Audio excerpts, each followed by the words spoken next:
Previously on the Tony Kornheiser Show. And he's just sort of raising his hand and punching another passenger. And For any then, particular reason. Like that dude with the shoe he's high. at Bush that time? Well, we'll get to that in a second. Another witness told Fox 5 the naked man then exited the train at DuPont, where he did naked calisthenics on the platform. Okay, so he's in shape. Doing in shape. push-ups and jumping jacks. Sure. Planet Fitness. Officials remarked that No the shame. man may, and I repeat, may have been on some kind of drug at the time of the early morning He incident. may. Previously on the Tony Kornheiser Show. Reset the What board are we there. doing? What happened? Well- You know what? Don't worry about it. Let's just start the show. That's just another mistake. Another mistake. Hold on. Michael, what are those shirts? Reset the board to zero. Yeah, Nigel. Yeah, Sell so those. reset the Available board to at the zero. TK We're live shop. at Chatter. Big crowd today on a Friday. Thanks everybody for Morning. coming in. We're at the corner of Wisconsin Avenue Northwest and Jennifer Street Northwest in Friendship Heights. I gave a plug last night on the PTI show. It turned out that Bill Murray and his brothers are opening up a restaurant in Chicago called Murray Brothers Caddyshack. And I said on the air, as the proud owner of Chatter in Washington, D.C., I wish Bill Murray would call me so I could give him some tips about how to avoid the pitfalls of owning a restaurant, such as owning a restaurant. Which I thought was a funny line. Gary Braun is with us. Gene McManus is with us. Michael Kornheiser, on the last day of his 31st year on Earth, is with us. Nigel will run the board. Nigel will do the news. I want to get to some of the letters that we've gotten. Nigel is fixing my microphone. Jolene Wojcik, who does this all the time, who's very, very nice, from Grand Island, Nebraska, says, I'm very happy you and Michael were able to get to Augusta, but I wish it would have been later in the week so we could have enjoyed a pimento cheese sandwich together. Although you probably showered everyone with Master's gifts already, I've enclosed a few items. Please make sure Gary and Nigel each get a ball marker as a belated birthday gift. I know David doesn't play golf. Thank you, Jimmy. But he Yes, gets thank you, one, Jimmy. too. The Pro V's are for you, which I gave to Michael. And, of course, the Masters sippy cup goes to Little Walker, although I don't think he's quite ready for it. And, you know, she says one of the best things about the Masters, it's one of the last sporting events where a regular person can get the best seats. All you have to do is get up early and then, of course, walk very fast. We're in line at 6 in the morning each day, 5 on Sunday, along with a bunch of regulars who have badges. The 4 of us gals from Nebraska who head to the front row on 18 green. Oliver from New York, who sits by us and drives home after the Saturday round and arrives just in time to watch the leaders tee off. Mark and his friend from Charlotte, who go to 16T and just call us all Nebraska. The beautiful Sue Ann, not Sue Ann Nivens necessarily, from Austin, and her sister and mom, who sit on 9 green and go home after everyone goes through. And finally, the 2 guys who bring coffee and Krispy Kreme donuts for all of us each morning. So nice. It's like a club. Since we don't have our phones, you cannot have phones, which is great. We don't take photos, don't exchange numbers, don't follow each other on social media. We really don't know last names. We just see each other every April for 4 days, and we're blessed to watch the best in the world at what they do. Although I don't Isn't that understand, nice? if she is sitting front row at the 18th green, how come we heard nary a la cheeserie? Because you can from get tossed. Jolene. I think you can get tossed. So there's I a don't know photo what it that was. the official Masters social app shared, and she is visible in the front row wearing a red visor let right me see. behind Isn't that Tiger great? Woods. That's great. Chris Scagnelli writes, in 2015, my girlfriend Lauren Herman and I took a journey down to Washington, D.C. We managed to meet you and the gang at the radio station. Absolutely surreal. Talk about a David Aldrich moment. After trading stories and taking pictures, you generously invited us to the set of PTI later that day. Although you cautioned others against meeting their idols, I found you to be the real deal. The whole experience was one of the best days I ever had. Jump ahead a few years, now Lauren and I are getting married. We're extending an invitation to you and the entire podcast crew to attend our wedding. Michael can even bring baby boy Bootsy. Ceremony begins 3 o'clock in the afternoon at Alexandria's in Oswego, New York. That's upstate New York. On Sunday, May 27th. Might be snowing at that point. Reception to follow immediately. Plenty of food and alcohol to consume. Neither Liz nor Saliza will need a reminder to eat it. So anyway, so this is very, very nice. Tell Michael it's April and it's still snowing in central New York. So that's nice. That's very nice. We appreciate that. We got a conch shell. We got a hat. Gary, the hat is from Skipper's Pier, which is in Deal, Maryland. I think Do I have that's that right. Yes, I think that's It's got Deal, a long Maryland. letter from a guy with a great name Julian Ralph Easterday the Third, who writes. Easterday. who writes, like, you want me to read this? Let's volume? read some of it. He sent us a conch shell. Back a couple of months He sent us ago, a you conch shell. mentioned By the the way, this blowing thing of a conch weighs, shell. it weighs almost as much as like an Emmy weighs. This is heavy. So, you tried earlier. For those and who you want a you reference point, Just a drop. For those of you who've won Emmys. so put it in the bathroom. So Tony, earlier in the day, attempted to blow into the conch shell, but he blew I into the tried part to. you would typically put up to your ear. Because I don't See know how that to do hole? Because it's not a shofar. That's one.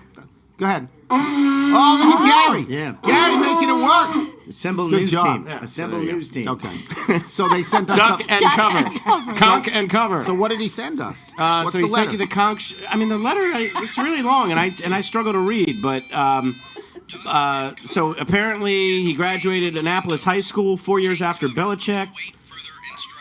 Threw everything in his van and went down to Marathon Key. Good for him. And he said, I was very impressed with how much my parents learned in my 2 years away. Like he left because his parents knew nothing. He also talks about how we've we all have been always there. referenced that the greatest writing in any newspaper is the obituaries. Right. Which is And he true. sends this along. He said, this is the obituary of George Wentz Sr., and in the middle of it, it goes that he became a Seabee and served on numerous South Sea islands. On Guam, he met his wife, Fiona Northrup, who he immediately charmed and soon married, crushing competition for the slim Oklahoma redhead on the island of predominantly military men. Years later, while traveling in Tunisia, Rob made the difficult choice of refusing multiple camels in exchange for the redhead. That is a tough offer to Very refuse. good to be in this. And just to clarify the hat, it's from the restaurant His son works at in Deal, Maryland. Stop by and try the Rockhold Rockfish. He said it sits on Rockhold Creek and has water access, so you can go by boat. I if you don't would know. like. Yeah, that would be good. Kayak. Here is the best letter I got all day, though. This is really something. On last Thursday's show, I enjoyed your discussion of daytime commercials. As it so happens, the woman to whom I'm related by marriage is a nurse practitioner and a partner in Aspera in Fall River, Massachusetts, a company providing cool sculpting treatments. I myself am an attorney. I don't chase ambulances, but sometimes keep a close eye on them. I've said time and time again, how do they do this? What do you mean they take the fat out? Right. Where does the fat go? What do you mean it doesn't hurt? How can it not hurt? And it's supposed to be fat is in without surgery, right? Yeah, non-surgery. Right. It's some Not- sort of it's like not needle-free. laser stuff. Well, I don't know. Well, anyway, this is what Mark Sal writes. All right. Anyway, the technology of cool sculpting was discovered at Harvard by researchers who observed that some children who ate popsicles got dimples in their cheeks. It does work and it really doesn't hurt. Where does the fat go? It just disappears into space, ending up somewhere near Uranus. But seriously, Kate would love to offer you a free consultation, perhaps right at Chatter. She can evaluate you in the podcast studio Live or on in air. one of the recently We remodeled spread you bathrooms. right out on I'm this not a work pervert. table. I'm getting a cool sculpting consultation. I'm enclosing gift certificates for those on the show who would seem to most need it, and some small gifts for the prize closet. We'll be traveling to Dubai and the Maldives, Luke Russert style, over the next 2 weeks, but look forward to scheduling something when we return. And, Cool and sculpting this is, I don't business know going what this well. is. What the is trip what to the is- Maldives. Well, what is it? this appears to be lip balm. Okay. Yes, We're this is taking spearmint advantage lip of balm, this. and I guess because this is we for the got littles. free consultation and $50 off for me, for Lace, for Bootsy's dad, for cool- Nigel. cool so sculpting. we're going to Nigel. Love avail it. ourselves of Not this. sure I need that. And now, well, you do. And now we begin the show with this news. Don't tell me they lost. Don't tell me they lost at home in game one in overtime. In overtime. And I turn to my right to Gary Braun, who was Overtime. at the game. Yes. Let me tell you how I found out at 5 in the morning, because I didn't watch. I mean, when I watched, they were up either 2-0 or 2-1. And I said, okay, they're going to win this game. And then I watched the first hour of Andre the Giant, Bill Simmons' movie, and then I went to bed. It's very good. But then I went to bed. I get up this morning. I'm about to walk the dog. It's about 5:15. I check the phone. I have a message from my old producer, Dennis Horgan, who is a Caps fan, was going to take his oldest son to the game, come down from New York, go to the game. But he said, and his first sentence was, and I knew that stuff. His first sentence was, I'm glad I didn't go to this one. And I went, oh my God. And then I went to the Washington Post app because the paper hadn't come yet. It wasn't even 6 in the morning. You can get the app now. I can. Good boy. And they Very lost. You were there. I was there. I went with Spike and Ike, who were very excited to be there. Had never been to a Caps playoff game, even though they happen every year here. Not always as Not many that as we many would of like. them. And it was actually, I have to tell you, I was struck by how many there were.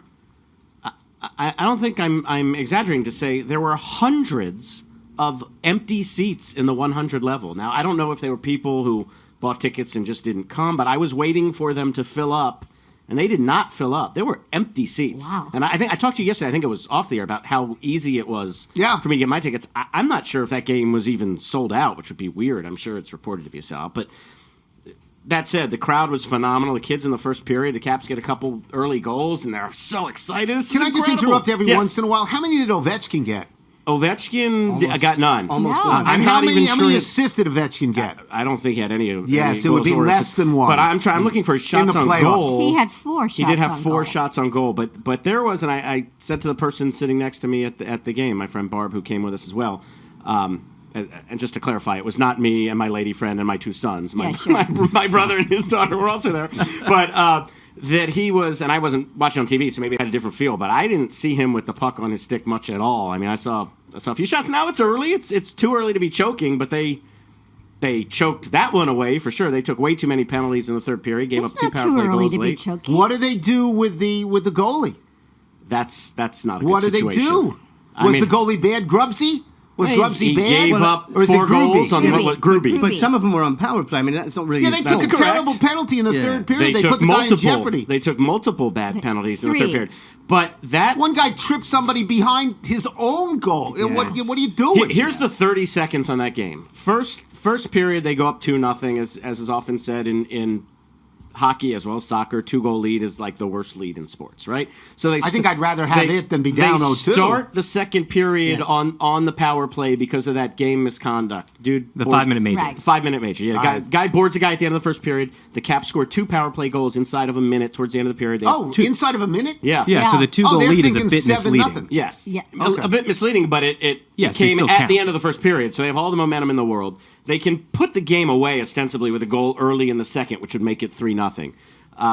Columbus successfully kills the penalty, then gets one sort of midway through the period, and Bobrovsky, the Columbus goalie, really sort of settles in. And in the second intermission, the sort of buzz as you're talking to people is like, this doesn't feel right. Oh, no. We've seen this one before. I'm serious. It was starting to feel like this is one that got away. Of course, Columbus comes out, ties it in the third, ties it at 2-2. But then Smith-Pelly scores and the Caps go up 4-3. Like Game. and you think, Game. all right. So they Not give, exactly. of course, the Caps give one up late. Tie. It goes to overtime. What was it like going into the overtime? Big crowd, excited? Rock the red? Everyone was there to start the overtime. And to start the overtime, they play something on the big screen. Everyone is very engaged. But I'm telling you, a minute into that overtime, you could hear a pin drop. I mean, we were all just waiting for it. It's like Really? there was no Really? doubt in anyone's mind what was coming. It felt like a mid-season game that had an early start, like a 6:30 start on a weekday, and it was 2 minutes into the first period, and no one's there. It was really that quiet. Well, this concludes our hockey coverage. And they scored. And my poor, Tony, we do these things for the kids. I don't need to tell you. Yeah. And my poor boys who were so excited and having so much fun. Well, welcome to what the Caps That's are. what this is a I said. necessary I was like, education. This was Rite of it could passage. not have been more perfect for what life as a Capitals fan is all about. Cap's gonna cap. I right? missed the game. Yeah. I mean, I went in for 5 seconds, and as I said, I went to Andre the Giant, and I'd watched the Nats before that, not well enough, because my phone rang in the house, I don't know, about 7:15, and Michael's on the other end. He said, "Do you really think that was a double?" And I didn't realize the game was on, so I went to the game. They changed it to an error. Define double. The Nats fell behind early. The maddening Gio Gonzalez threw 106 pitches in 5 innings. Not very many of them very good. He was hit 5 hits, 3 walks. It was 2-0 in the first. He gave up a homer to the first batter. 3-0 in the second. The Nats got 4 hits all night. What I was hoping for was that Nolan Arenado would charge the mound and punch him in the head, and they'd both get out of the game because Nolan Arenado is really good at that. He pitched great at the end of his start. Okay, he had a very good 5th inning. Now he cannot afford to have that many very good pitches to 5th start. inning. No, I'm looking ahead. You have to protect the rest of your staff for a 4-game series before you go on the road. But The only team they beat this year is Atlanta. They don't beat anybody else. well, they beat Cincinnati, but Cincinnati's not even a team. Ryan Zimmerman hitting a hefty 103. Matt Wieder's back in the lineup for the first time in a couple of weeks, hitting a hefty 111. And Trey Turner, and Michael, you believe Trey Turner is the key to the badness. Well, he's the key Hitting right now 200. because we have Adam Eaton who's not able to play, and Trey Turner, since his injury at the end of the summer last year, really hasn't been able to be much of an offensive threat. So that was my night. My night is the 2 teams that played. The Wizards, I didn't even play. They'll lose as soon as they start to play. So My night is I watched the Nats, saw them go down 2-0, thought, okay, I'm over with that. I'm going to turn to the Caps. And I have to tell you, Gary, watching on TV, even though they were up 2-0 at the end of the first period, there were power plays in the first period before the Yeah, they had 5-minute a one couple. where they did nothing. They They had a did couple. nothing. And I got a bad feeling of that. Well, it's only one game. And it is only one game, but and granted, a couple of those goals were power play goals, but your dude gave up 4 on 27 shots, and now Do they go back to Hopi? I don't. Do we expect an announcement? They have 2 days. That would reek of desperation. Let me say. Well, the coach ought to be desperate because he'll lose his job if they lose. Right. Let me just say that, and I'm not a hockey guy by any stretch of the imagination, but if you look at the 4 major sports, the one where the home field has the least advantage is hockey. Time and time and time again in hockey, lower seeded teams win on the road. So yet every home team won game 1, except for the Capitals. Yes. But I'm saying Resoundingly, that you they can, won. if you're the Capitals, you can go to Columbus and win easily. You can win easily. The home ice doesn't mean anything. Sure, but at what cost? You have another series that goes 6 or 7, and then you get ready for Pittsburgh to lose in 4 after Pittsburgh gets off to this fast start. Would you again. rather they don't win? So No, they don't have that problem? but that's a very valid point Okay. in terms of making a deep run because these You don't know games what- add up. I mean, think of like NBA. It's the Pittsburgh same could thing. go 7. It's like teams that win the NBA championship don't go 7 games, 7 games, 7. I mean, it adds very up. rarely. Very I rarely. also keep looking at Tortorelli in that box and thinking he's a really good coach. He Not knows what he's doing. and fun to have dinner with, I'll bet, but not fun to be around if you're working. Right.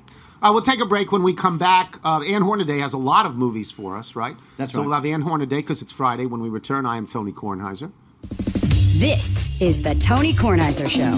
This is the Brooklinen read. I like this. It tells you to talk about the new bedding you discovered, brooklinen.com. I didn't discover it. I'm not Christopher Columbus. I've got it. You spend a third of your life in your sheets. They make a difference how you sleep. Start getting better sleep with the best sheets, brooklinen.com. They're the best, most comfortable sheets. There's no big markup. You upgrade your nightly routine, help you feel more rested every day. It's very good. It's a very good product. It was founded in April of 2014 by the husband and wife team, the famous Vicky and Rich Fulop. Their philosophy was the most beautiful, comfortable home essentials without crazy prices. No unnecessary markups or fees. Most bedding, and I didn't know this, is marked up as much as 300%. Brooklinen is the fastest growing bedding brand in the world with over 15,000 five-star reviews. They were named the winner of the best online bedding. That's a category I don't vote for. I usually just do best actress and best actor. Yeah, no, it's best another of one. online Yeah. bedding by Good Housekeeping. They have versatile colors and patterns you can mix and match to complement any decor. This is luxury bedding underpriced. You have to try these sheets. My Brooklinen sheets are the best, most comfortable sheets I've slept on. Brooklinen.com and also have come for free. I want to add that, so I'm very happy about that. Brooklinen.com has an exclusive offer just for my listeners and people sitting in the podcast studio right now. Get $20 off and free shipping when you use the promo code Tony at brooklinen.com. Brooklinen is so confident that they offer a risk-free 60-night satisfaction guarantee and a lifetime warranty on all of their sheets and comforters. Clothing never offers that. But mattresses and sheets and furniture they offer, you can test it out for a while, and I think that's really good. The only way to get $20 off and free shipping is to use the promo code Tony at brooklinen.com, and let me spell it for you. That is Brooklinen, BROOKLINEN.com. The promo code is Tony. Brooklinen, these are the best sheets ever. You're listening to the Tony Kornheiser Show.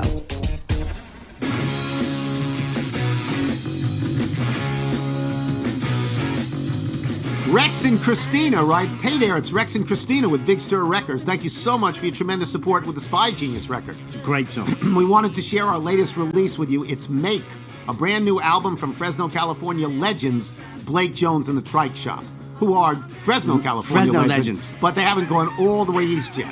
Featuring 13 new tracks of the quirky pop confections for which the band is renowned. Included are high-quality MP3s as well as artwork and press for the album. We're happy to provide lossless files. No idea what that is. Or physical CDs. Yeah, physical CDs. The street date for Make on vinyl, CD, and digital download is April 21st, so that's next So this is a pre-release hearing that is. It's called At Every Train Stop. Yes. We like I think originally it was called A Naked Man at Every Train Stop. Right. Ann Hornaday joins us now. Ann has a lot of movies to review, at least, 4, and then I'm going to quiz her a little bit about Paterno, which I've seen. Let's start with A Quiet Place with Emily Blunt and John Krasinski. Now, I love Emily Blunt, okay? I'm pretty sure I loved her in The Devil Loves Prada. I'm pretty sure I loved her in that movie that Matt Damon was in as sort of, he was a political candidate.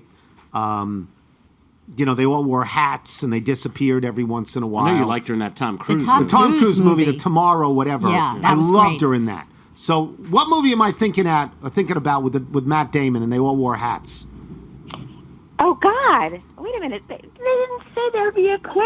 Well, I'll get it for you. All right. that anyway. doesn't exactly nail it No, it's down. good, but she's good. They meet in the It was the bathroom. Philip K. Dick one. It's. Oh, I knew the one you It's mean. a good movie. It was It's- kind of a crazy, Yes, abstract. yes, it was a good movie. Yeah. Anyway, so I really like Emily Blunt, but this is a horror movie. I don't like horror movies because they actually scare me.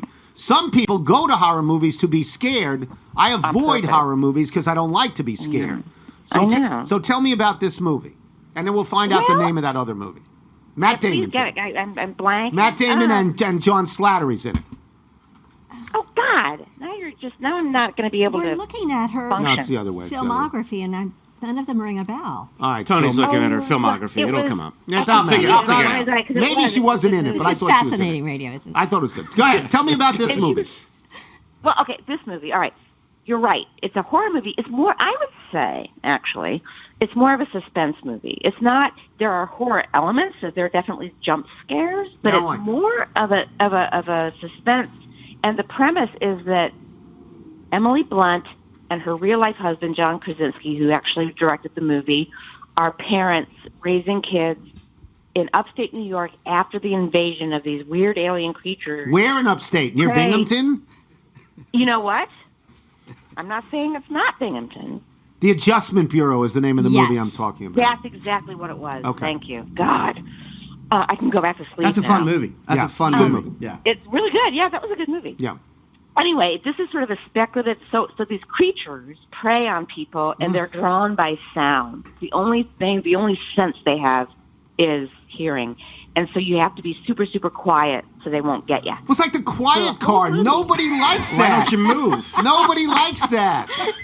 Being quiet is like fishing. That's why I don't fish, because you have to be quiet. I'd be eaten by 10 of these things, and I'm out of the movie early.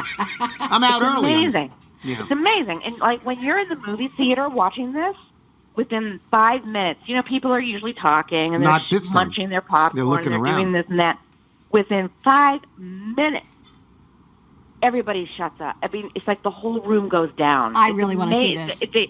It's a great textbook example of how a movie teaches you how to watch it within the first 5 or 10 minutes.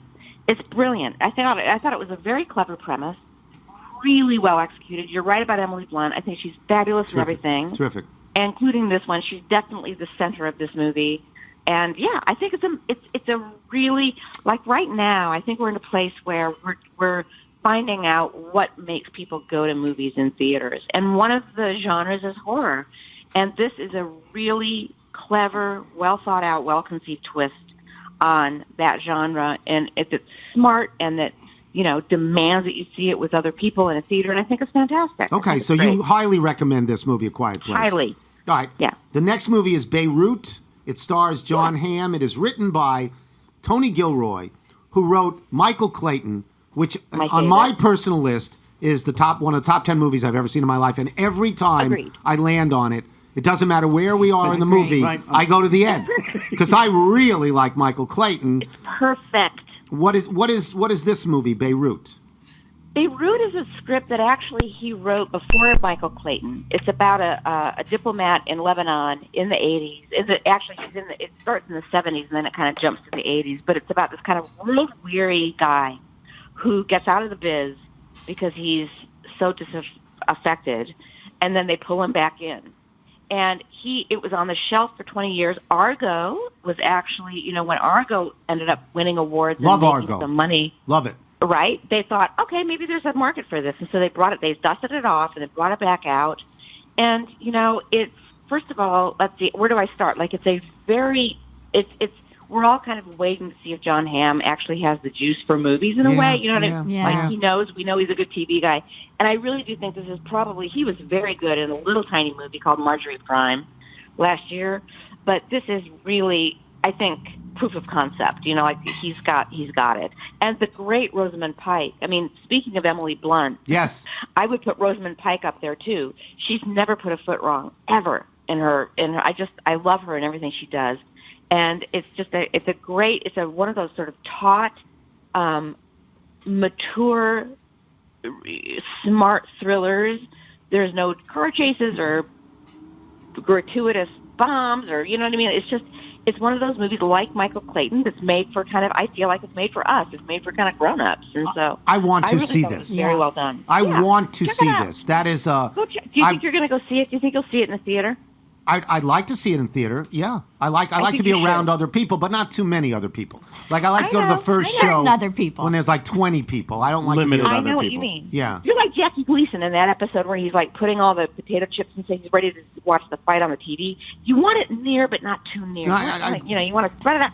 But I like John Hamm, though I agree with you that John Hamm on the big screen hasn't popped. He's not George Clooney. He hasn't and that's- popped. Yeah. You know, That this is is sort of correct, like Amy. Jimmy Smits popped on the small Yeah. screen. Good call. Well, Didn't- yeah. didn't right. pop on I the mean, big you know, screen. no, but he does a great job in this. And his character reminded me a lot of Paul Newman in The Verdict. You know what I mean? Like that guy. Love The Verdict. Right? He's Yeah. the prince Seen of Better Days. blank and He's a darkness. little- Yeah, I Right. loved it. When Right, Paul Newman, now you exactly. can't make that movie. Now there's one scene in that movie you can never make again. no. When he punches Oh, yeah. I know. at the bar, and you, whoa! I mean, that is I know. out of nowhere. And she's like, I had it know, coming. I know, It's I just know, I had it know. coming. such a Yeah. great Oh, movie, yeah. The Verdict. Oh my god. Great movie. Oh my god. There's another Yeah. movie here called You Were Never Really Here, in which Joaquin Phoenix tracks down missing girls. I have to tell you this.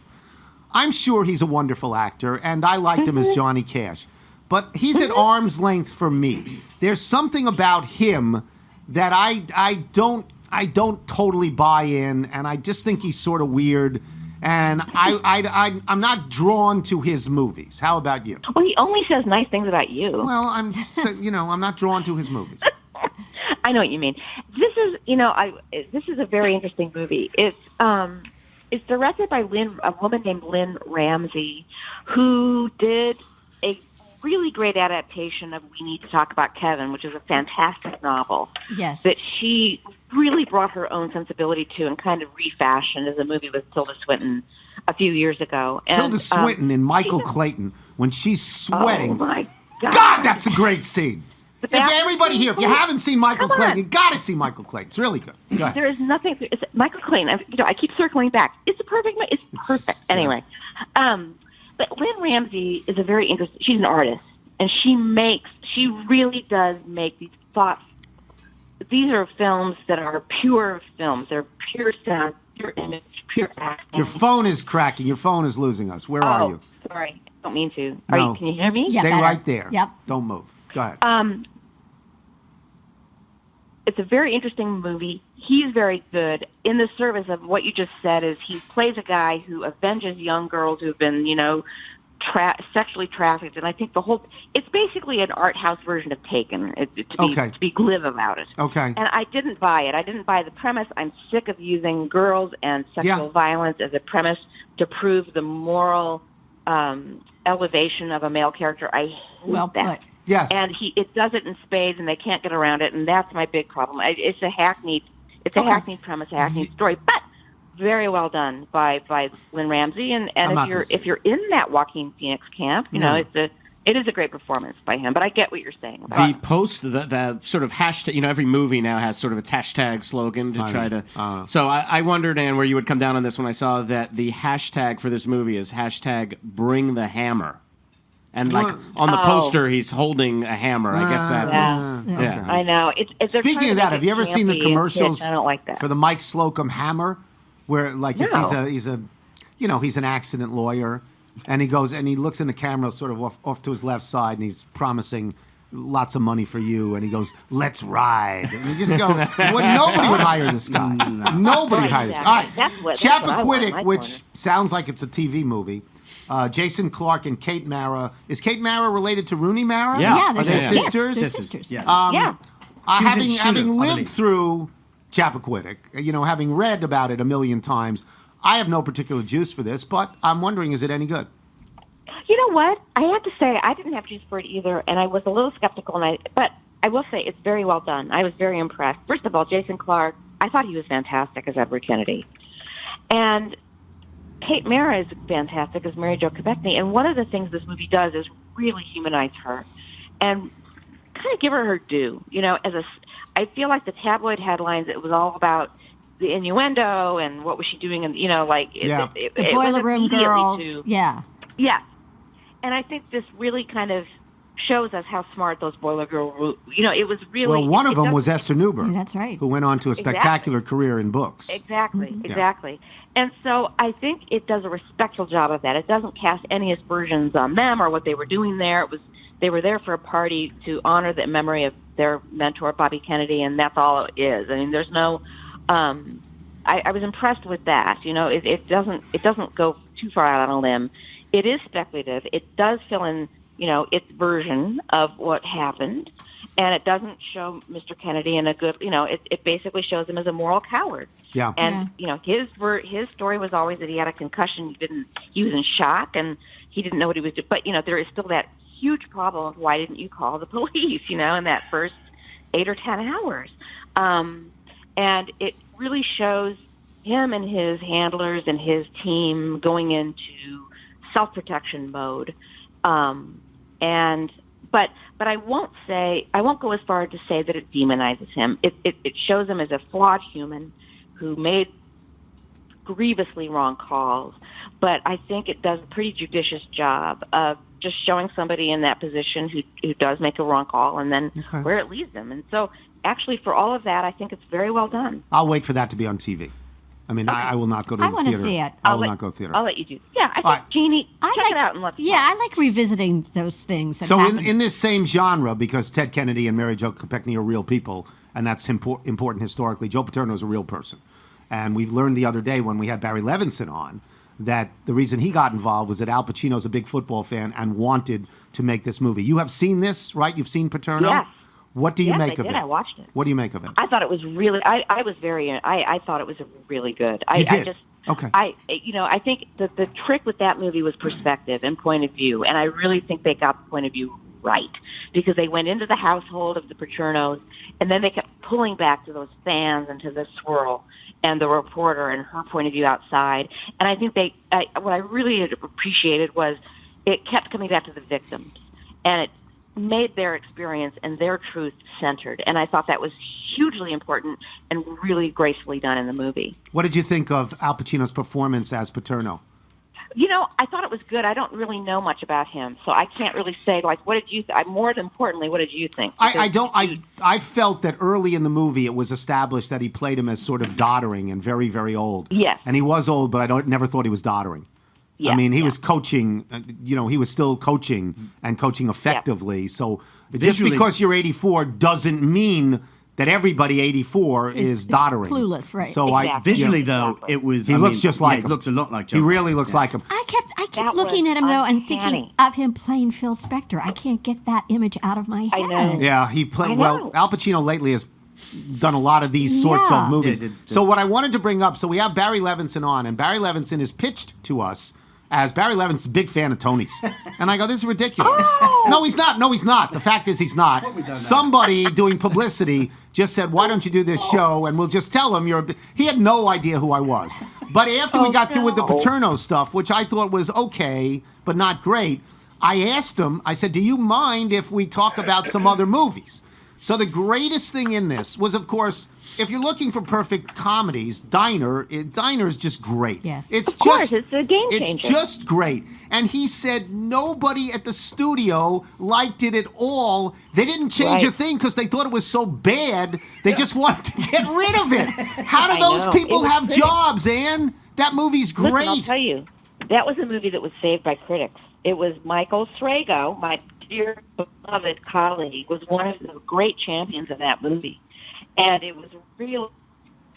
Oh, there goes your phone. Uh-oh. Man, they really want to suppress this diner thing. Yeah. Ann, your phone is gone. Oh, she's back. no. You're back. Yeah, yeah. Go again. Go again. Just sit still and talk. Go ahead. I'm not moving. I'm not doing anything. Okay, I'm so walking. Michael Srago. Okay. Go ahead. Yes, my great colleague was one of the critics who really championed it and helped give it a life. But you're right that it was dead in the water for a while there. He talked about the fact that Paul Reiser didn't even audition. He came with a friend. He's going to go see a movie with him after the audition. And he gave him the part. Isn't that amazing? So, I mean, look And what it he... has that. And you can tell it has that kind of loosey-goosey, I mean, that's the secret sauce. Well, he did that. He did Tin Man. He did Avalon. He did Rain Man. He did Wag the Dog. He did The Natural. Yeah. Meaning, Yep. I would have been so thrilled if he was a fan of mine, but if he saw me on the street, he would have no idea who I am. I'm glad we had him on. See, that's crazy. Well, he is now if he wasn't then. That's very good. All right, thanks, Ian. By the way, one final movie that Ann did not get to see that I got to see. We're not and doing I know- it. The I know giant gorilla movie. You We're not always doing it. wondered if a giant gorilla, what would happen if it fought a giant wolf and a giant alligator? I think it would win. All goes on in Rampage this weekend. Rampage. There you go. All right, thank Now you, we Ann. know. Thank you all. Have a great weekend. Ann Hornaday, boys and girls. We will take a break. When we return, Nigel will do the news. I'm Tony Kornheiser. This is the Tony Kornheiser Show. This is the First Leaf ad, and this is very exciting because the wine tyrant of Tunlaw. Tonight's the night. Yeah, Tonight, tonight's that's the right. night. The Tasting. unopened box of wine, Very big. she gets to pick through it and make decisions, right? She gets to hand out. Yeah, who gets wine and who goes home empty? She gets to do that. It's Better the be only, nice to her. I will be. It's the only wine club tailored to you. The more wine you taste and rate, the key ingredient rate, which we have not done, the better they customize your box based on the wines you like. You get an introductory 3-pack of wine at just $5 a bottle. These usually go for $20 a piece. You get them for $5 each. When we come to buying wine, most of our choices are made out of habit. We don't remember how we found our favorites. We just know that when we're at the checkout, those same brands and bottles are in our carts week after week. First Leaf is a new online wine club that's putting a stop to boring wine buying. First Leaf makes tasting and rating great new wines an exciting event. So I confessed the other day, and will confess again, that I get these wines, and I open these wines, and I drink them, and I don't rate them. So I can't make any progress. So if you have one that you particularly like, you just enjoy it and away it goes. yeah, You go, or oh, just I that gotta I remember don't this. like, I just don't like. You hold the bottle up and you yell Wi-Fi. and That's what I do, or representative. How confident are you that you could knowledgeably rate a wine? Anyway? Zero. Oh, he Yeah. knows what he likes. 0 to 10. But you like what you Exactly. Zero. like. I like Exactly. red. Their experts are constantly exploring new wines for me to taste and rate, which they do, but I don't rate them. You get the introductory pack. You get all 3 bottles of wine, $5 each. They normally go for 20, if not more. When my bottles arrived, it wants me to say I tasted and rated them online. No, not exactly. No, I tasted them, not online, in my house, and I didn't rate them at all. First Leaf took those ratings and selected new wines for me that were based on my taste, and they didn't, right, Michael? They just send me. They're Again, guessing. this is our big shortcoming. Yes, they're and guessing. the longer we go with this, there's greater chance that there could be more misses, which is why we're going to start rating this weekend. Especially with the wine tyrant, because we'll open up 3 or 4 different bottles. Right. We're having 7 for dinner tonight. Is Kate coming? She is not, but with Bootsy, But we'll have He's a big Bootsy- drinker. Yeah, we'll have Bootsy drink the wine. This So anyway, read's with gonna get First much Leaf, better you never when you have to start worry rating. about spending money on a bad bottle of wine. They'll guarantee you love the wine, or they give you your money back. Try First Leaf Club today, where buying great wine is simple. To get your 3-pack of introductory wine for only $15, go to tryfirstleaf.com/Tony. 3 wines, $15 total on your first order at tryfirstleaf.com/Tony. Experience First Leaf today at tryfirstleaf.com/Tony. You're listening to the Tony Kornheiser Show.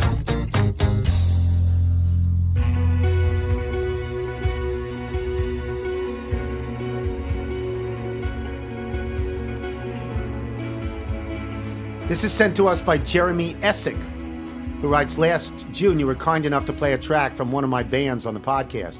In addition to the ego boost it provided, I also received a number of texts from friends I hadn't heard from in years, many of whom I had no idea were Littles themselves.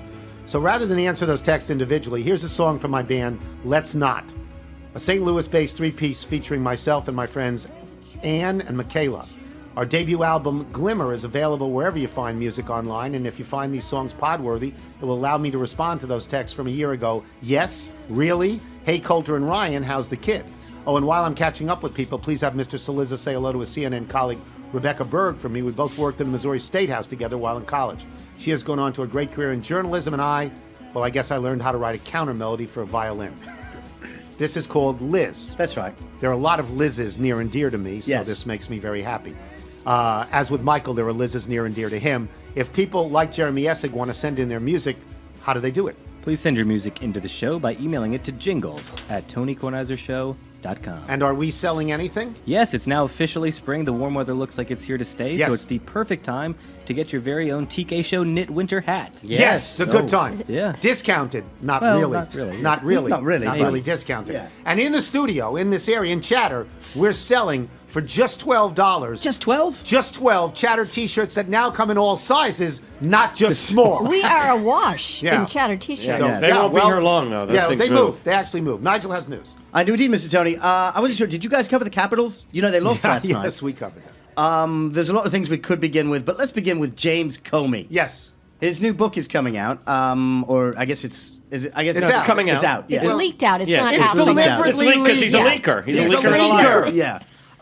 And it just details all the conversations he had with Donald Trump, the back and forths, talking about What are the 2 or 3 greatest things he says about Trump? Well, the one where he says, we wanted to know about the dossier, that said he was with prostitutes in Russia, and he says, do I look like the kind of guy that would have prostitutes?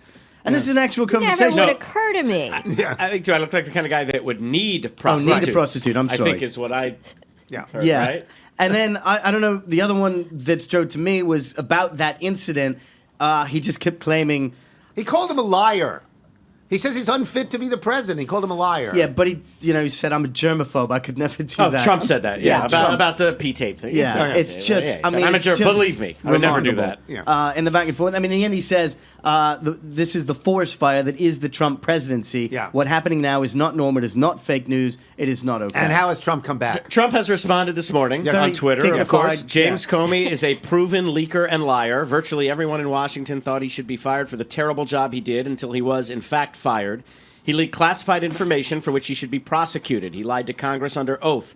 He is a weak and untruthful slimeball who, That's a technical So, term. Slime ball. so Who- presidential. This is right out of Hill who Street was, Blues. hang on, it gets better, who was, Did he call him dog breath? as time has proven, a terrible director of the FBI. His handling of the crooked Hillary case and the events surrounding it will go down as one of the worst botched jobs of history. It was my great honor to fire James Comey. I don't know. Leaf blower. Leaf blower alert. I think that James Comey probably did a very, very good job. That's my guess. But personally, I'm not. What is that? Who's calling That's this? Sirius talking to Nigel. Don't know why my I- phone- Reminding him to feel reset I the board. feel there's a little too much purity. There's a little Yes. too much. Look at me. It's so hard to be me. I'm the only one in the world who is held to these standards by myself. And if he hadn't given that first press conference long, long ago about Hillary, none of this really would have. I mean, that was his fatal flaw to me when he put himself in the spotlight. Now, then. if I was doing a celebrity basketball game, I'd want him. Oh, Yeah. yeah. You could I dunk think both he can hands, still probably. dunk. Him and 6'8". Arnie Duncan. Yeah, well, Arnie Duncan was Yeah. a pro. Yeah. But all right, what else? well, I mean, in I'm this, just going to go on for weeks. Don't this worry is the about it. note that sort of just really annoys me. And I'm not saying that Trump is a great guy, but Comey writes, as he extended his hand, I made a mental note to check its size. It was smaller than mine, but did not seem unusually so. That is cheap. I mean, That's a cheap shot. That is a cheap shot. That is a cheap And shot, let's but applaud funny. a cheap shot. But very funny. Yeah. to the association. I know you're excited about things going on before I'm the not. playoffs. No, I'm A couple of coaches will not be moving on. Yeah. Jeff Hornacek fired by the Knicks. The Knicks want Jay Wright. Jay Yeah. Wright has to be stupid to take the job. Oh, why, Don't take the job. why would he leave? The Knicks should go after either Mark Jackson or Doc Rivers. That's who should coach the Knicks for the next 2 to 4 years. And after 2 seasons, Frank Vogel out with the Orlando Magic. He was a good coach in Indiana. The talent is the determinant. Yes. Do you have talent? If you don't have enough talent, you're not going to win. Now, maybe there are people out there like Brad Stevens who can win without a lot of talent because they're that good. Most people aren't that good. Do you think Brad Stevens can steal the first series? No. No, yeah. But they're playing Milwaukee, right? Correct. The difference Or is it's Miami, The actually. difference is Yeah. this. Correct. There's really it's not Miami. Puppet. The difference is clearly this. You can, if you're a really good coach on a Wednesday night, you can win that game. You're not going to win 4 out of 7 when you play the same team all the time. You're not going to beat them. You're not. Go ahead. It is Milwaukee. It is Milwaukee, yeah. You were right. You were right, Gary. The U.S. Open, not the golf U.S. Open, the tennis U.S. Open, is going to institute a 25-second serve clock on all of its courts during the main draw matches this year and to enforce time limits between points. And they will also restrict... 25 seconds. 25 seconds. But they haven't announced what the penalties are or when they will be applied. Oh, I read here that there'll be a warning if they exceed it the first time, and then it'll be a point, and then it will be a game. Boom. Oh, is that right? Because in the story Yes. I read, they weren't sure about that. Okay. It says, yeah, Do we it- like that idea? Yes. Yeah, Let's move things along, Yes. people. Yeah, I've got no problem with Anything. that. They're also going to limit the Let's the move it pre-match along time. and go to the gym. Yeah, 7 minutes. Take your pictures, go to the gym. Yeah, exactly. Move it along. Limit mound visits, Yeah. I mean, and by the way, Yeah. on that note, are you okay with the way that baseball, the first couple of weeks here of baseball, are you okay with the changes that they've had so far? I haven't paid attention to any of the changes because I'm watching the team that I like. Okay. Yeah, I don't All care. Cal Ripken apparently is moving. Do you want on. that house, Gene? Yeah, the swimming pool looked fabulous. It's really a big house. It's a big house. Now It's a little too much for me to handle, except for the swimming pool. It's an auction item now. Yes. He started out trying to sell it at about $12 million. 12.5, yeah. Dropped it to $9 million. Now he's taking best bid. Yeah, no minimum. I'm going in there for $150. Right. And You see never how know. I do. You might be the only one who shows up. I could be the leader right there. Try an even trade with Chatter. I don't want the house. You want the house. I don't really want the house. It's just too look big. at the utility bill. It's so alone. big. It's Yeah. 25. Maintenance. So yeah, it's big. 25 He's acres got his of own land. basketball court. Timmy Yep. plays. Timmy played with him many, many times. He has a 2131 stone. Yeah, the team gave him in 1995. Also has a full-size baseball field, which I know you really That's, like. An indoor gym, with a basketball court, personalized locker room, and that huge 2,000-pound rock that says You can buy 2131. RG3s for a fraction of the price. It's in Creighton Farms. Right. Nice course. I don't want that either. I don't want a giant house. I guess Cal's... I can't even go upstairs anymore. I'm so old. I can't do it. Well, the You'd great have to thing put about... me in the turret, and I would just stay there for the rest of this time. This aerial shot I'm looking at of Cal's house, It's enormous. it looks like a small like Country. estate, Yeah. like a And like a homestead. country club. Yeah, Yeah. like a small country. And Michael, weren't you just... Me- Why big do country people club. want these things? Why do they build these things? Ozymandias, yeah. why do they do this? Yes. Why? And Michael, weren't you just mentioning to me the other day that it's just one-floor residences at Single Ingleside? store living. Yeah. Oh, That's and what I Ingleside want. is Yeah. expanding. You love pianos, don't you? I do love Batting pianos. cage, nice Yeah. gym, great room. Milk bar. Batting cage. Exactly. Batting Constant cage. naps. Yeah. So great.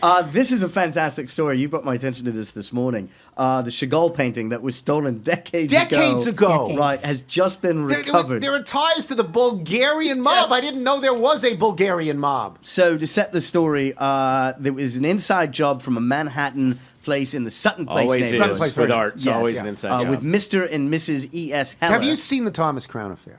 Oh, yes. Both Thomas Both, Crowns. yeah. they're Rene with Russo Both and Pierce great. Steve McQueen, right? The first one? Both great. Yes. Yeah, fantastic. The first one is Faye Dunaway and Steve McQueen. The second one is Rene Russo and Pierce Brosnan. Brosnan. And I hate remakes.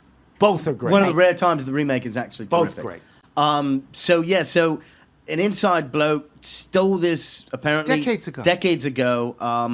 And people are dead. Stole about 25 Yeah, works stole a of bunch. art And the from people their are dead. apartment. Yeah. One of 14 works stolen in the 14. 1988 heist. It's a 13 by 16-inch painting that we're talking about. It's somebody in Desdemona. I'm sorry. Othello. Othello. Othello and Desdemona. Yeah. Othello and Desdemona, which was worth about $100,000 when it was stolen. Now they suspect it will be worth several $100,000. Sure. It's Mark Chagall. He's not painting anymore. But So the apparently- heist was a good move for its value. But then. most of what he did, most of what he's really famous for are giant windows. And this is a tiny little thing. Are you Tiny little a thing. fan of Mr. Chagall? Yes, he was an early modernist, but they also stole Modigliani Yes. sketch, which I love Modigliani. So I So what- I what- would be happy to see that would you recovered, buy too. it if you had the chance, or would you have stolen it if you had the chance? No. Well, this, and no. this is what I don't understand about stolen art. Like, you can't really move it, right? So it's stolen, it just goes in someone's collection? Somebody or- tried to sell it. Well, apparently there was a rift between the thief and the middleman. They had Yeah. some sort of association. Again, the Bulgarian mob. Yeah, and the Bulgarian mob was somehow involved, and the Is anybody here from the Bulgarian mob that would give us No, but weren't expertise? those the guys in Taken? the Bulgarian Yes. mob? Yeah. they were, they yes. were pretty badass. But see, people like to stolen art. Or They'll Algeria. Sell, they'll That may have sell been to Algeria. somebody who will just put it on his wall and That's brag right. about it, That's and the public will never know That's where right. it is. Wow. I This mean, was- it's- Except it stayed that the In the crate. property of. Yeah. The guy tried to sell Sell it it. when it said it was the property of the Hellers. Is Yes. that? Yeah, Hellers. Yeah, Yeah. You probably want to remove that before you try and sell it. But there was some dispute about the fee that the middleman was going to get. So he's We have pictures, for example, in Chatter in the bathrooms. yes. You know, we'd hate to Art. see them stolen. Well, it's art. That is Oh, art. yeah. We'd Yeah. hate to see them stolen. Yes, no, that. And by the way, the wonderful waterless urinals. They are great, Yes, aren't they? Really are Still haven't fantastic. figured that out. Yeah, nor have I. And then one final story, because it is Friday, we will take you to Florida to, I'm not even sure where this is, Defuniak Springs. Somebody want to look that up? Defuniak? Defuniak? Yeah. Funniac? I don't know. Florida man was arrested this weekend after fleeing a traffic stop, then later coming back to taunt officers and do donuts on his four-wheeler. Aaron Clark was charged with fleeing and attempting to elude and reckless driving after he ran away from a traffic stop. He was stopped along with two other four-wheelers. While the other two-wheelers stopped, Clark just said, well, I'm going to run away. Yeah. Later that night, he returned to the traffic stop with a beer in his hand, yelling at the police, Yes. come and get me, to Yeah. the deputies before riding off again. They tried to catch up to him, but they were unable to as they could see him off in the distance holding a beer can in his hand and yelling. When they later went to arrest, they were able to determine who it was. They went to his house to arrest him. He said he had no memory of the incident because he was, in fact, very intoxicated. Go figure. Yeah. Did the cops eat the donuts? They did. He was I kid. throwing donuts at them? No, doing donuts. Oh, doing donuts. The Yes. Funiac Springs Panhandle looks like just a little northwest of Panama City.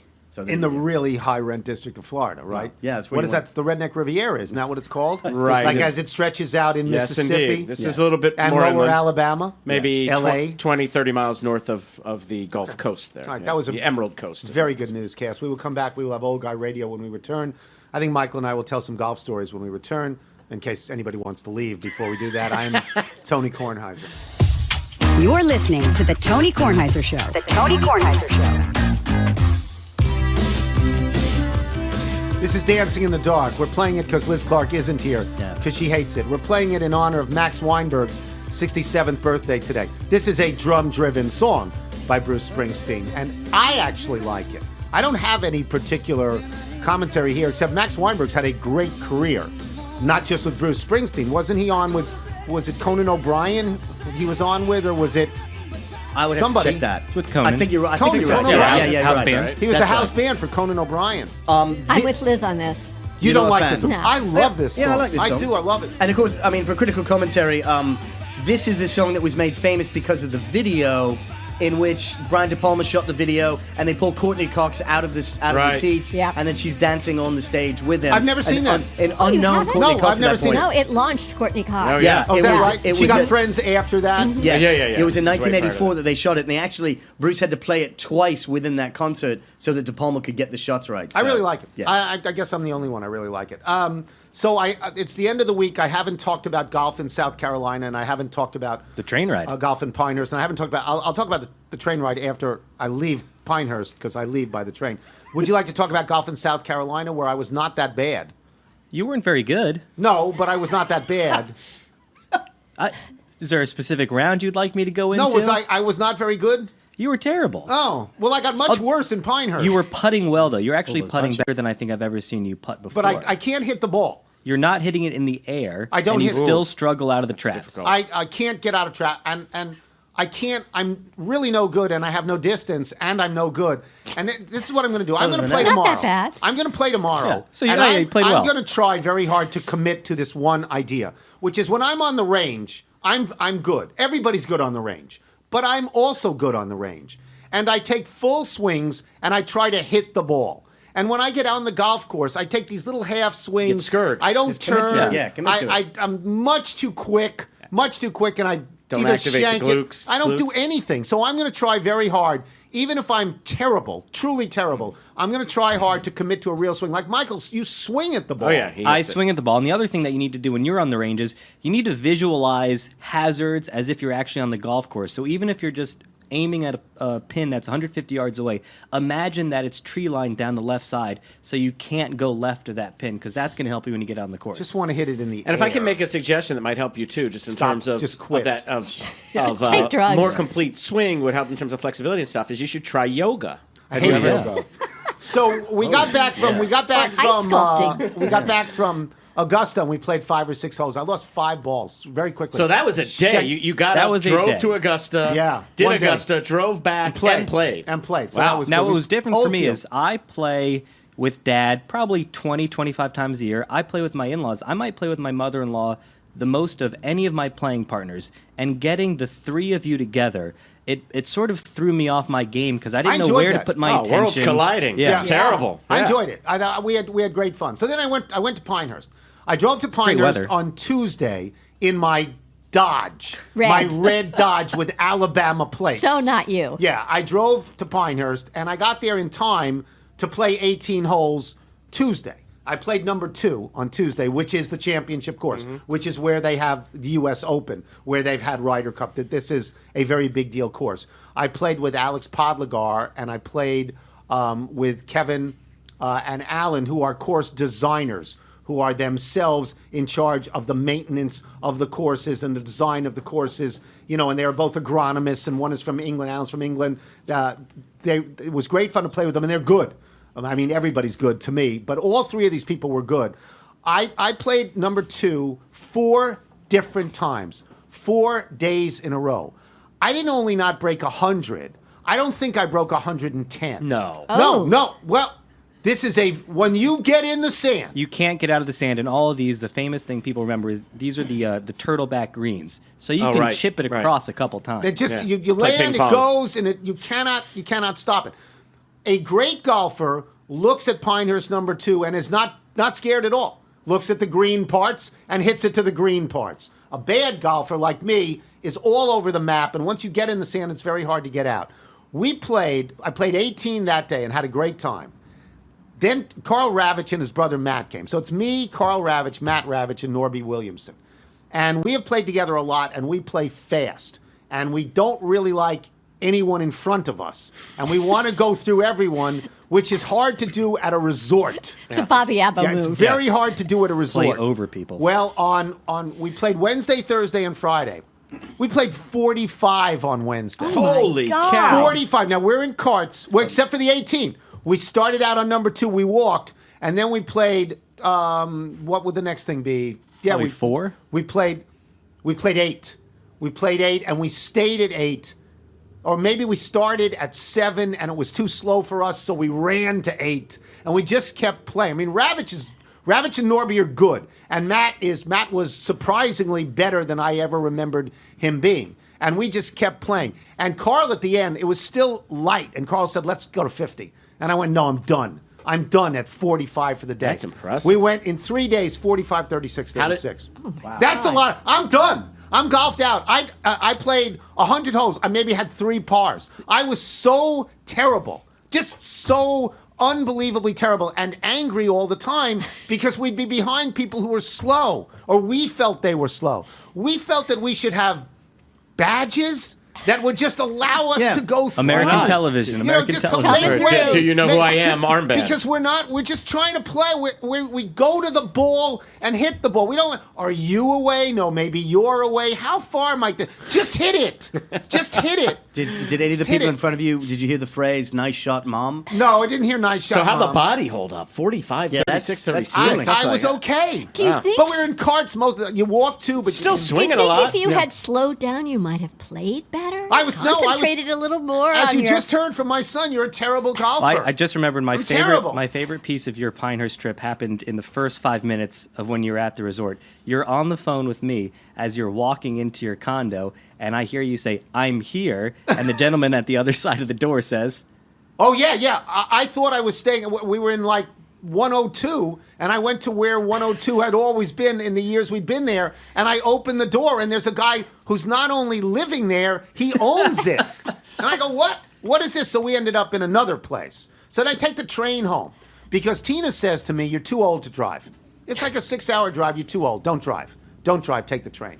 The train, the Silver Star. You can play golf, 45 holes of golf in a day. Well, I was in a cart for most of it. 6 hours. I had a great time. I always had a great time. Were you in a golf when you were hitting the ball? Huh? Were you? You keep citing the cart. Were you in a No, cart yeah, when you were hitting the ball? I got out to hit it, and then just took back. "Polo." And we always go to the tavern to eat, and I always have the pork chop, and we always go to Ironwood. Was there a fire pit? No. okay. So, the train is supposed to pick me up at 6:52 in the morning. That's the train. 6:52 in the morning. Train pick you up. Pick you up. No. But you're at the station. No. Right? I get on the train Okay. at 6:52 in the morning. not coming to 6:52 in the morning, and it gets in at 2:36 into Union Station in Washington D.C. What's that? 7.5 hours, something like that.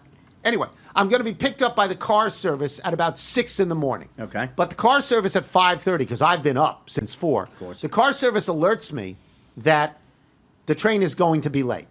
The train is already running 2 hours late. Ooh. So that.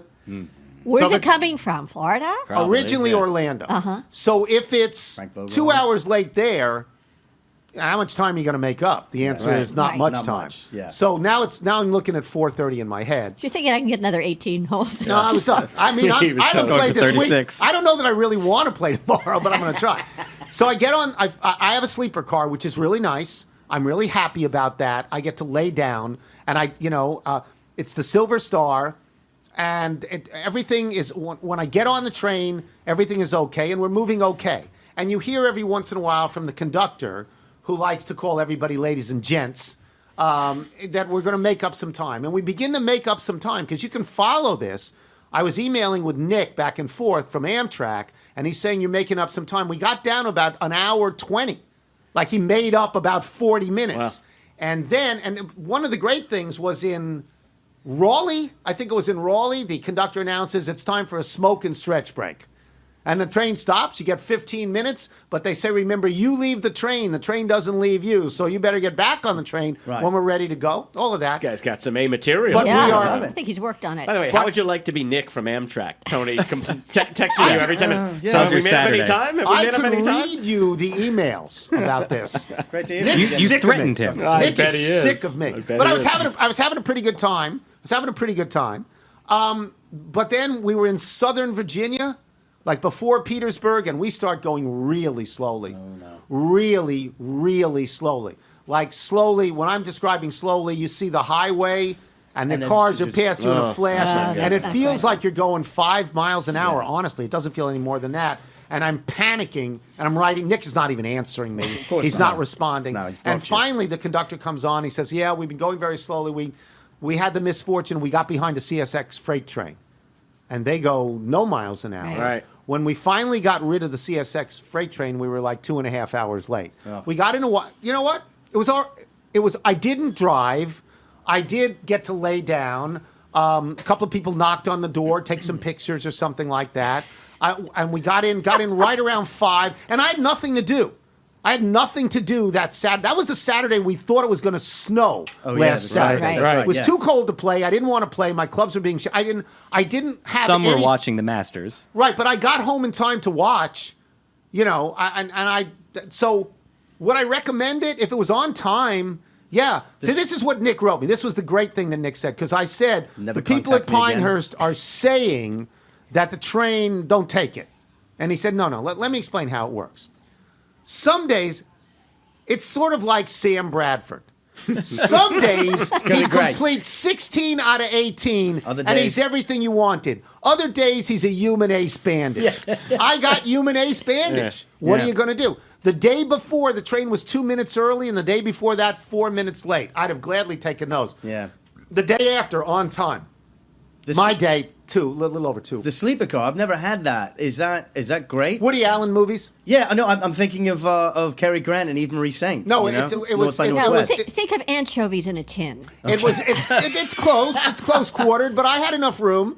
I did, and I just sort of lay down and I looked at the country, or that part of the country I was in. The region. And I would say that Cows.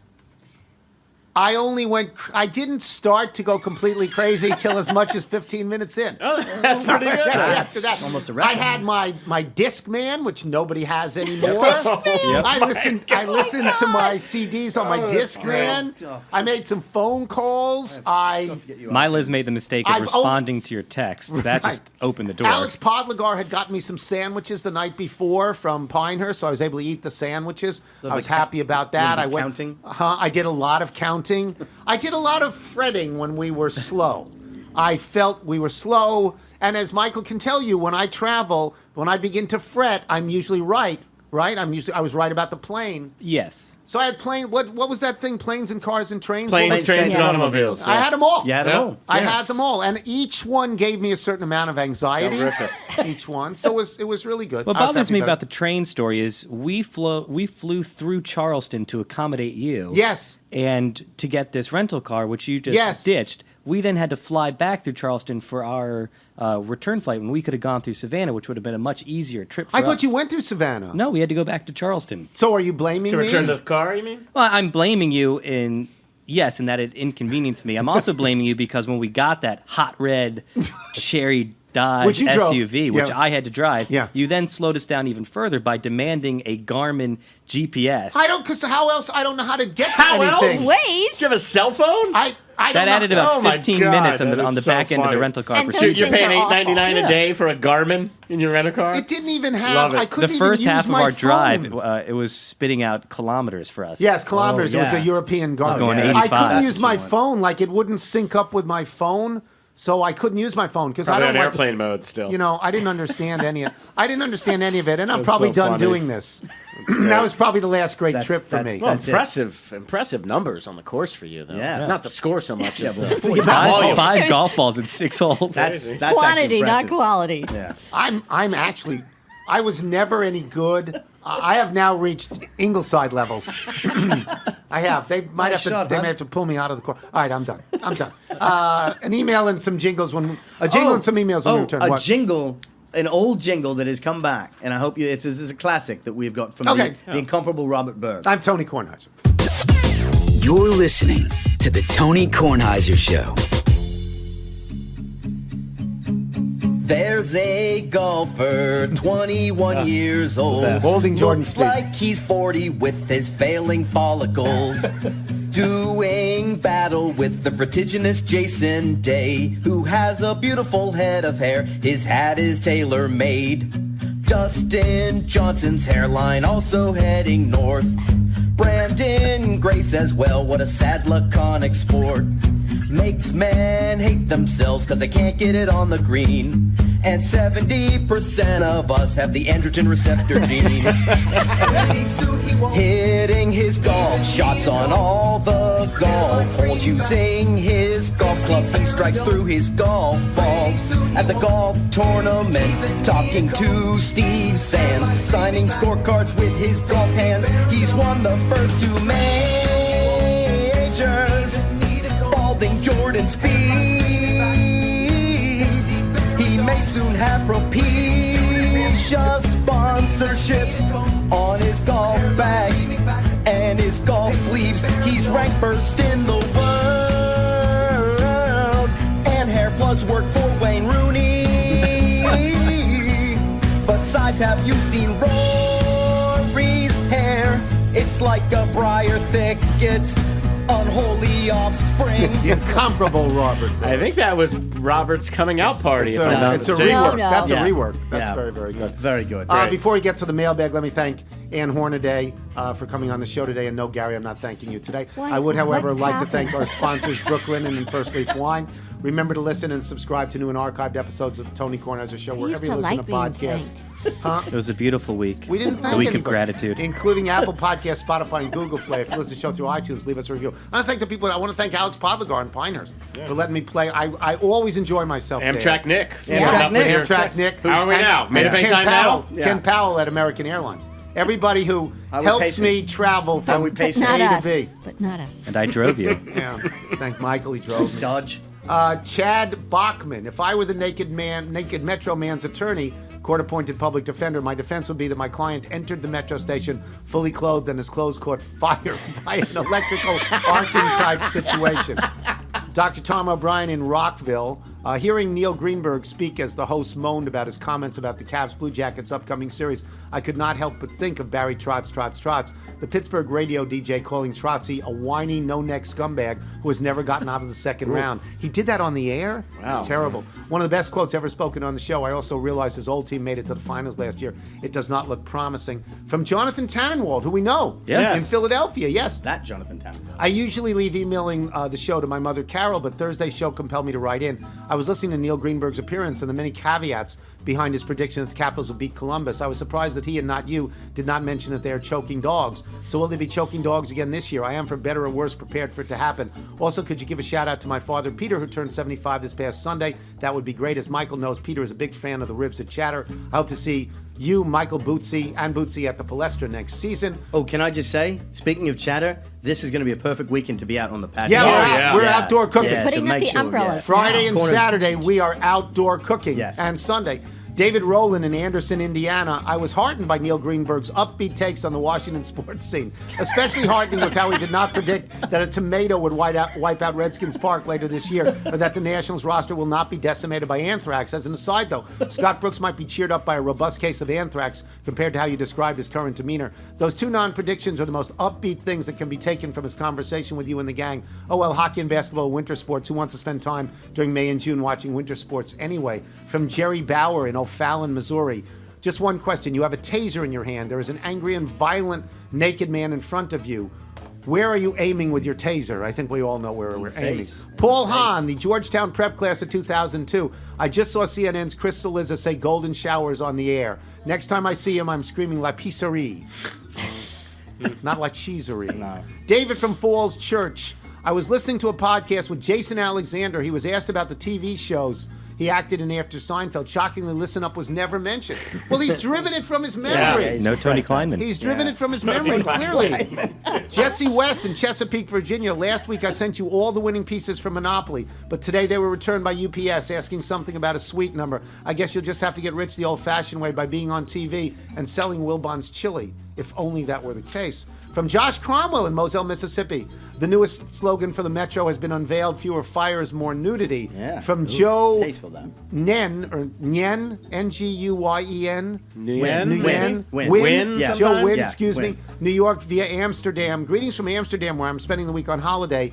I couldn't help but think of you when we got to the immigration officer on the way out of the airport. When he stopped us and asked where we were staying in the Netherlands, I pulled up the address of our Airbnb from my phone and apologized that I couldn't pronounce the address. Here's a photo of where we're staying. As soon as he read it, he started laughing hysterically. He told us he knew why an American would probably call it Uranus Street number 2, stamped my passport, and told us to have a great time here. God, I love this country. It's Uranusstraat.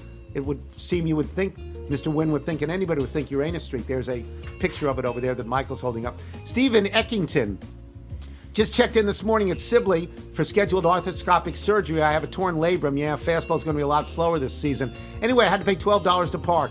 Not a bad deal at all in Northwest D.C., but today's procedure will cost upwards of $20,000. How much do I need to spend to get him to validate my parking?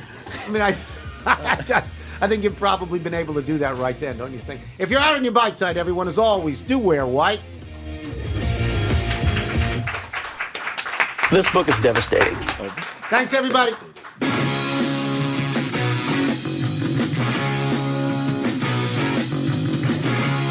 At every train stop, I'm hoping to hear the song that makes the day worthwhile.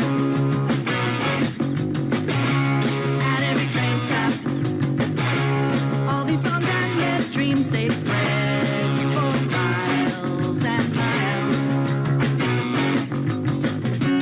Where did I put my keys this time? How come I can't complete this rhyme? You get the taxi while I pay. What time are we supposed to play?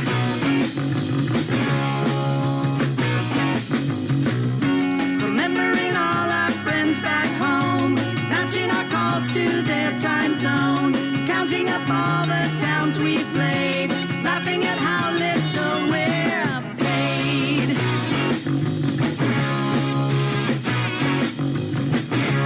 At every train stop, I'm hoping to hear a band that makes the day worthwhile. At every train stop, all these bands and their dreams, they thread for miles and miles. We'll make another CD trade, email the friends that we have made, connecting our hands from town to town. Where can I put this suitcase down?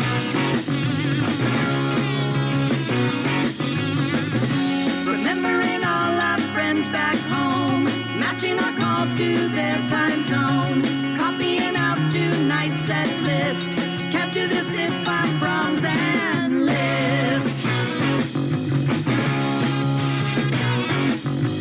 Tickets torn on concrete floors. I know we're looking for much more. Trying to figure what we're chasing while we play from station to station.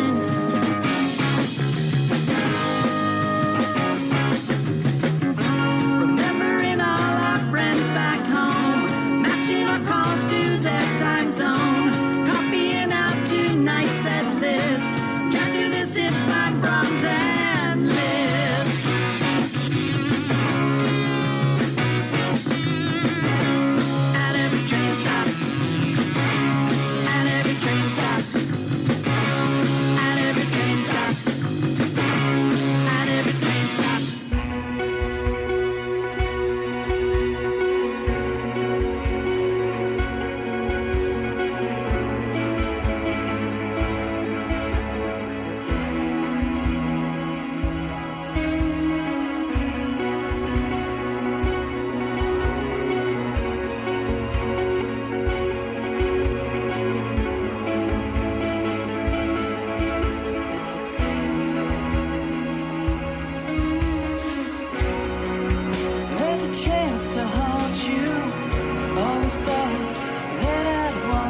doors don't open, swing wide, locks are broken, running on the top, laughing